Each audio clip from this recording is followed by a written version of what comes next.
नमस्कार साथियों। मथुरा में भगवान श्री कृष्ण के जन्मभूमि के दर्शन करने के पश्चात हम सब निकल लिए वृंदावन की पावन धरती की यात्रा पर। वृंदावन भगवान श्री कृष्ण और राधा रानी के प्रेम का प्रतीक है। यहाँ के कण कण में आप दोनों के प्रेम के साक्ष्य पाएंगे। रास्ता बहुत ही सुहावना था और वृंदावन जैसी पावन जगह पर हम लोगों को रुकने के लिए संयोग से एक बहुत ही अच्छी जगह मिल गई, जिसका नाम था रंगजी आश्रम। ये पापड़ी चौराहे के पास स्थित है। यहाँ पर अगर आप आएंगे तो आपको बहुत ही दिव्य वातावरण का अनुभव होगा। बहुत ही विशाल और बहुत ही सुरक्षित जगह है। बस यहाँ पर आपको बंदरों से बचना पड़ेगा, जो कि पूरे वृंदावन में लगभग हर जगह हैं। यहाँ पर आप आकर ऑनलाइन बुकिंग के माध्यम से भी रह सकते हैं और काउंटर पर भी बुकिंग करा सकते हैं। हम सब आए थे तो चूँकि कोरोना ख़त्म ही हुआ था, इसलिए मुश्किल से 3 या 4 कमरे ही बुक थे, बाकी सारी खाली पड़ा था और बहुत ही शांत वातावरण वहाँ का लग रहा था। हम सब आए। यहाँ पर आपको मेन गेट पर ही एक साउथ इंडियन शैली में बना हुआ मंदिर दिखेगा, जैसे कि वहाँ के मंदिर खासतौर पर बनाए जाते हैं। और उसके बाद काफ़ी बड़ा गलियारा है, सुंदर सा बगीचा है। और ये जो बगल में आप बिल्डिंग देख रहे हैं, इस बिल्डिंग में बच्चे विद्यार्थी यहाँ पर रहकर पढ़ाई भी करते हैं। गुरुकुल चलता है यहाँ पर। ये बरामदा है, यहाँ पर आप आराम से सुबह आके बैठिए, नज़ारे लीजिए और अपने मन को तरोताज़ा कीजिए। हम सब भी सुबह उठ गए और तैयार होकर वृंदावन के लिए निकल पड़े। लेकिन उसके पहले हम सब लोगों ने पूरे आश्रम का एक जायज़ा लिया और घूमे।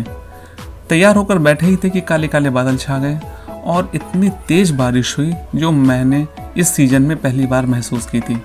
तो भाई शाम को जाने का प्लान तो पूरा कैंसिल ही हो गया, क्योंकि बारिश का समय था, बारिश काफ़ी तेज़ हो रही थी और 7 बजे के बाद सारे मंदिर बंद भी हो जाते हैं।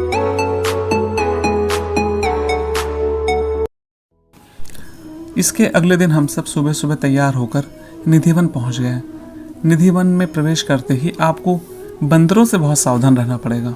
वो आपका कोई भी सामान छीनकर भाग जाएंगे, आप जान नहीं पाएंगे।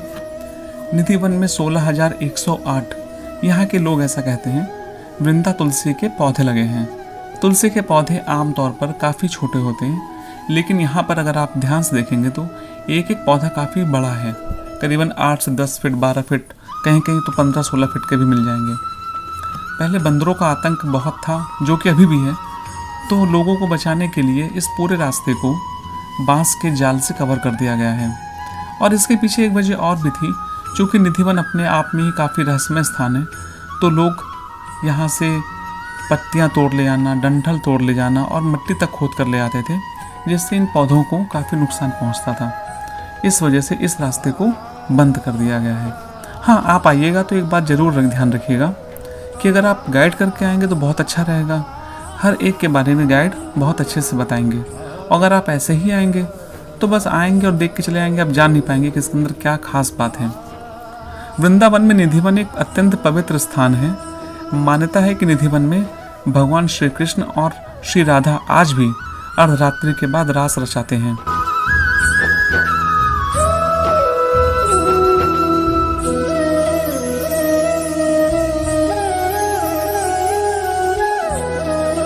निधिवन से हम सब चलते रहे। आसपास की चीज़ों के बारे में हमारे गाइड, जिनका नाम श्री गोवर्धन जी था, बहुत अच्छे से समझाया। एक अच्छे ज्ञाता थे वो, उनको लगभग सब चीज़ें पता थी। जो भी हमारे मन में शंकाएं थी, डाउट्स थे, हमने उनसे पूछा और उन्होंने उसके बारे में बहुत अच्छे से बताया। इस मामले में तो मानना पड़ेगा। चलते चलते हम लोग स्वामी हरिदास जी के समाधि पर पहुँचे, वहाँ पर दर्शन किए। इसके बाद हम लोग चल पड़े आगे, आसपास के चीज़ों को निहारते हुए। तभी अचानक हमारे गाइड जी ने हमको रोका और बताया कि ये जो आप जड़ देख रहे हैं, ये आपस में गुथी हुई हैं और ये राधा कृष्ण जी का प्रतीक है। इनको माना जाता है कि राधा कृष्ण जो आपस में गुथे हुए हैं। हम सब काफ़ी विह्वल थे सब चीज़ों को देखकर, मन में अच्छे अच्छे भाव आ रहे थे। फिर चलते चलते हम सब थोड़ा सा और आगे पहुँचे, तब उन्होंने एक कुंड दिखाया। उसका नाम था ललिता कुंड।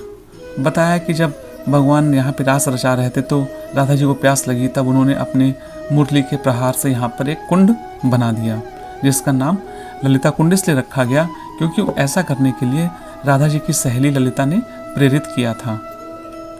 जय हो राधे रानी की। ये हमारे गोवर्धन जी हैं, बहुत ही ज्ञाता व्यक्ति हैं। इन्होंने सब कुछ बताया जो हम सुनना चाहते थे, जो हम जानना चाहते थे। इसके बाद हम सब चलते चलते रंगमहल पहुँचे। रंग महल एक बहुत ही धार्मिक स्थान माना जाता है। मान्यता है कि निधि वन में भगवान श्री कृष्ण रास रचाने के बाद इसी रंग महल में रात में विश्राम करते हैं। राधा रानी के श्रृंगार के लिए ऐसा माना जाता है कि भगवान कृष्ण उनका श्रृंगार स्वयं करते हैं, तो रात में शयन आरती के पश्चात उनके बिस्तर पर माखन मिश्री, पान, एक मटके में पानी और श्रृंगार के कई सारे सामान रख दिए जाते हैं और कमरे को सजा दिया जाता है। सजाने के बाद भक्तजन राधा रानी और सबका नाम लेते हैं और वहाँ से फिर विदाई लेते हैं। ये देखिए सामान श्रृंगार के रखे हुए हैं बिस्तर के ऊपर, और आरती के बाद मंदिर के कपाट 7 तालों में बंद कर दिए जाते हैं ताकि कोई अंदर जा ना सके। और चूँकि निधिवन एक काफ़ी रहस्यमय स्थान है, इसलिए वहाँ पर किसी को भी रात में रुकने की आज्ञा नहीं दी जाती। इंसान तो क्या, रात में बंदर, चिड़िया सब वहाँ से चले जाते हैं। दिन भर जहाँ बंदर ही बंदर आपको दिखेंगे, रात में वहाँ कुछ भी नहीं दिखेगा। और बाहर से भी मुख्य द्वार भी निधिवन का बंद कर दिया जाता है। और वहाँ के जो केयर टेकर होते हैं वो आवाज़ देकर लोगों को बाहर भी करते हैं कि आप सब बाहर निकल जाइए, मंदिर के दरवाजे बंद होने जा रहे हैं। और सब बाहर चले जाते हैं, दरवाजे बंद रहते हैं। सुबह करीबन 6:30 बजे मंदिर के कपाट खोले जाते हैं, भक्तजन जयकारे लगाते हैं और उनकी आरती की जाती है। आरती करने के बाद सबसे आश्चर्य की बात ये दिखती है कि जो भी सामान रात में सजा के रखा गया था वो सारा बिखरा हुआ मिलता है। पानी मटके का इस्तेमाल हो चुका होता है, बिस्तर अस्त व्यस्त होता है, जो भी सामान रखे जाते हैं वो दाएं बाएं रखे रहते हैं। पुजारी जी खुद आपको दिखा रहे हैं कि ये देखिए जो रात में पान के बीड़े रखे गए थे वो कुचले हुए मिलते हैं, जैसे किसी ने उसको खाया हुआ हो। आप खुद देख सकते हैं सामने कैसे ये पान कुचले हुए हैं।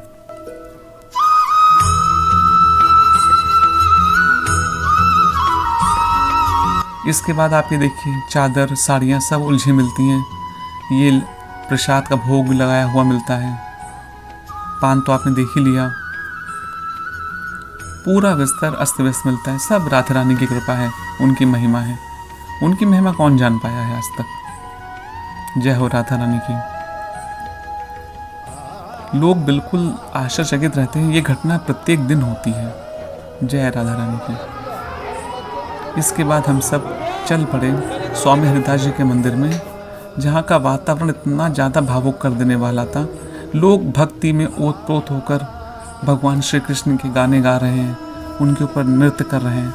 आप खुद देख सकते हैं कि लोग भगवान श्री कृष्ण राधा रानी के प्रेम में कितने ज़्यादा दीवाने होकर नृत्य कर रहे हैं।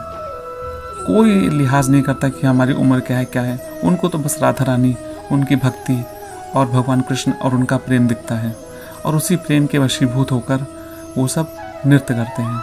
आप भी आनंद लीजिए इस नृत्य का।